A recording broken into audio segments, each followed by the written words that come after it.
If you or a family member have been hurt because of the careless actions of another person, call Walker Texas Lawyer. They'll work to get you the financial compensation and justice you deserve. They have 40 years of experience, and you don't pay unless you win. Call 713-881-9653 today for a consultation or go to walkertexaslawyer.com. Oh, Brad, what have you done now? Broadcasting live from Houston, Texas, and around the world. TV host, best-selling author, and radio personality Brad Gilmore brings you a collection of conversations with stars from movies. Mark Wahlberg. Hey, how are you? The legendary Mr. Christopher Lloyd. Christopher, how are we doing? I'm doing good. Great introduction. Television. Jimmy Fallon joins us this morning. Jimmy, how you doing, my friend? Good morning. Thank you so much, Brad, for having me. I appreciate this, bud. Kelly Ripa. Brad, thank you for having me. Comedy. Jay Leno joins us. Jay, how you doing? Hey, Brad, what's going on? Gabriel Fluffy Iglesias. Good morning.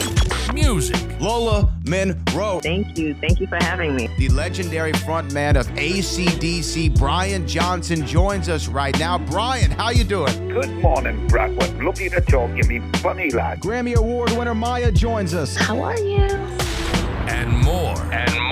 This is The Collection. Now your host, The Boat, Brad Gilmore.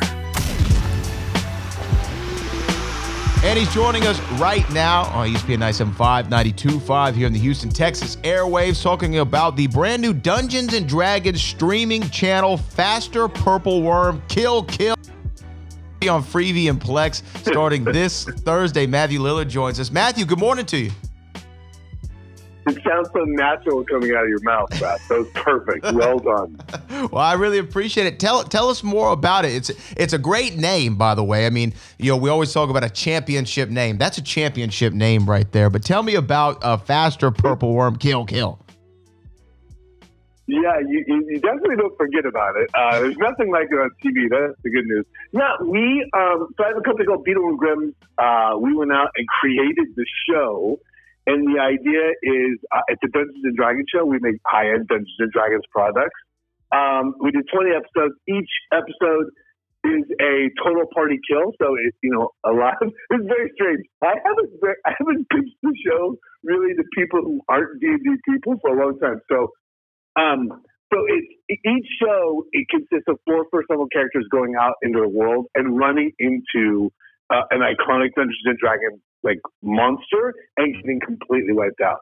So the show is like, whose line is it anyways? That comedy improv show meets Dungeons and Dragons. Every show is hilarious.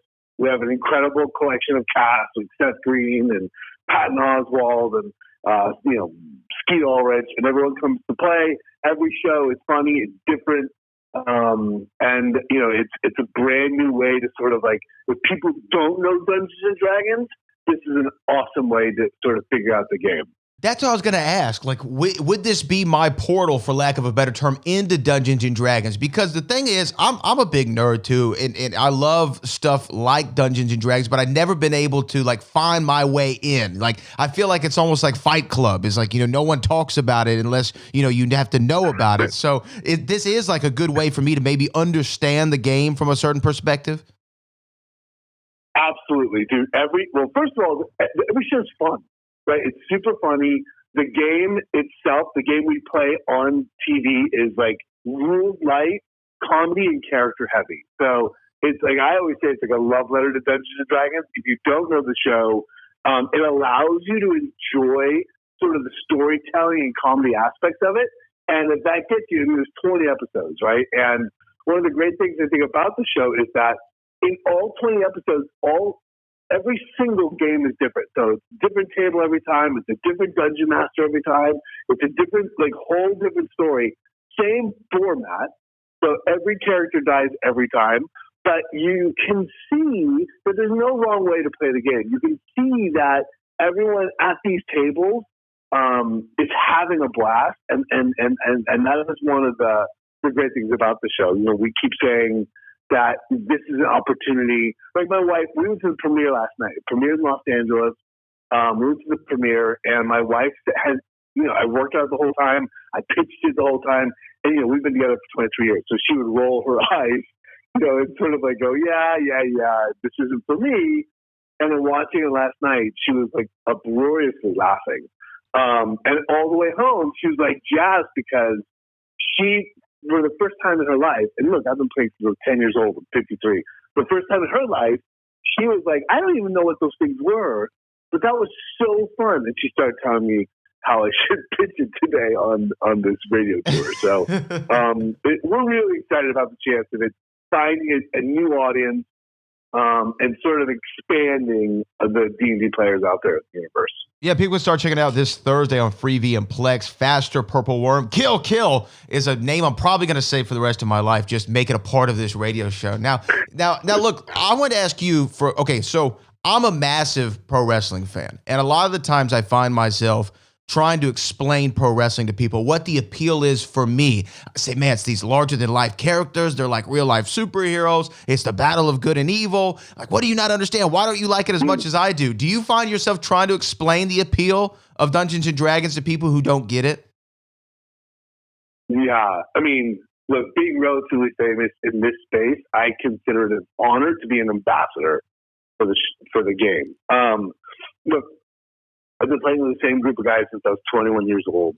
Like I said before, I'm 53. We have played our entire lives together. So just, once a month, sometimes twice a month, we get around the table and we tell an ongoing story. The game has nothing to do with it, right? The reality is that, and the game, the same thing you're talking about wrestling, really high emotional stakes.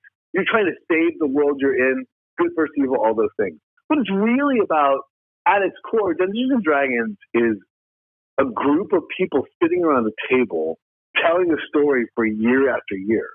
And that is as old and as human as time itself. I mean, it's, it is the thing. I say it's the best way to spend a life because it's unlike anything else. Like you can love, you can love a football team with your buddy and you may get together and watch a game a year or 2 games a year, but it's not the same thing as sitting around and like 5-hour sessions telling a story. And look, and we've gone through, we've lost parents, we've had children, we've had, marriages, and all of these elements in your life, those are all the backdrops to this ongoing story. So, look, if you have a group of friends, the thing I think is really great about Fast Purple Worm is that you'll see it's easy to play. You can play what's called a one-shot, which is like a one-night only thing. And this is like Faster Purple Worm Kill. It has that kind of ability. And look, if it's something you're curious about, if you're deeply curious, this is like an onboarding moment like nothing else. By the way, it's funny too because we do it in front of a live studio audience, and every single show starts and ends with Bill, the host, says Faster Purple Worm, and everyone in the audience screams Kill, which is pretty hilarious. That's awesome, man. I'm really excited to watch this show. Now, when we talk about fandoms, a lot of times we're protective of our fandom. I said pro wrestling. Another thing I love more than anything is Back to the Future. And this year I went to go see the Back to the Future musical, and I was I was kind of on guard about it. I said, let's see how this is. Is it going to live up to my expectations and my love of this franchise, right? And it blew me out of the water. It was incredible. Did you have a similar thing going through you when they put out the Dungeons and Dragons movie? Was there like hesitation in the D&D community, or were y'all just like excited that it was going to be on this big scale, massive Hollywood movie, Dungeons and Dragons? It's so funny. I feel like we're the brothers from a different mother because there's no doubt that movie in its infancy as it was coming out, I was like, they screwed it up many times. Like they screwed up that movie. They screwed up the, sort of the IP, intellectual property there for a long time. And I was nervous because I thought they would water it down. I think they did a great job. I thought the movie was super fun. I saw it twice. I saw it in a sneak preview early on. I took my family. And I think they did a good job of playing to the players, and they gave us a lot of stuff that the players would love that the sort of common fan wouldn't necessarily pick up on. And they also delivered a great story for kids and for everyone. And look, we are in this like incredible renaissance for Dungeons and Dragons. It's a game that's been around forever. That is like between Stranger Things and the D&D movie and Fast Purple Worm Kill, the entire Dungeons and Dragons Adventures channel. It's a channel with all this content. it's like a really exciting time for this game that I've spent my life playing. And for better or for worse, like I have a D&D themed whiskey. I have a Dungeons and Dragons company. I play it every week of my life. So it's an exciting time for me personally and for the brand. Well, now another thing I have to ask you about, I'd be remiss if I didn't, is when the first Scooby-Doo movie came out, there was the soundtrack. Land of a Million Drums was the name of a song on there from Outkast. Sure. I'm a massive Outkast fan. And this is the only song they ever did outside of one of their albums. Their next single after this was Hey Ya. So they were going to do pretty good for themselves coming up. But you were in the video with Big Boy and Andre 3000. What do you remember about shooting all of that? I think nobody in my life's ever asked me about this. So it's funny. Yeah, I totally remember it. I remember it because they didn't have any money to pay me, and they wanted me to dress up as Shaggy, and I'm like, well, what are you gonna give me? Like, my buddy, who's the producer of the whole movie, was like, he gave me a driver, like a golf club driver, and any DVD in the Warner Brothers warehouse, like, and there was like 10 days, huge like library. So I ended up with all these boxes of DVDs from this driver, and yet I remember being on set that night, and let's just say it was late in the evening. And, the boys may have imbibed some elements, right? I mean, I think they were high as kites. And we were driving the Mystery Machine. And Big Boy's driving the Mystery Machine. And we are in the hills of Los Angeles.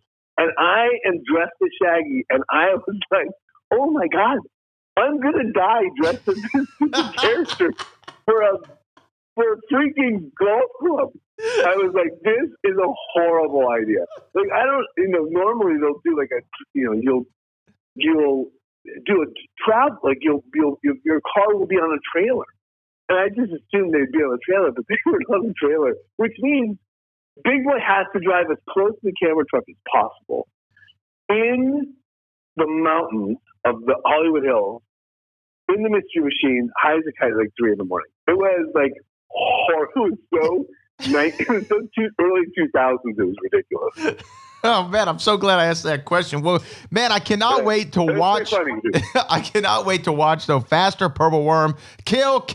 It's going to be on Freevee and Plex starting this Thursday. Man, Matthew, such a great pleasure to talk to you, man, and congrats on the show and all your success. Thanks, man. I really appreciate it. Thanks for helping us get the word out.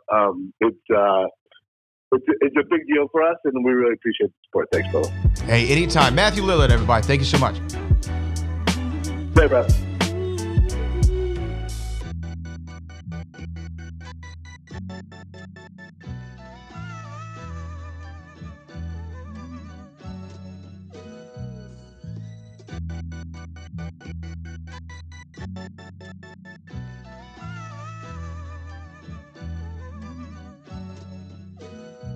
Hurry up, tape running out.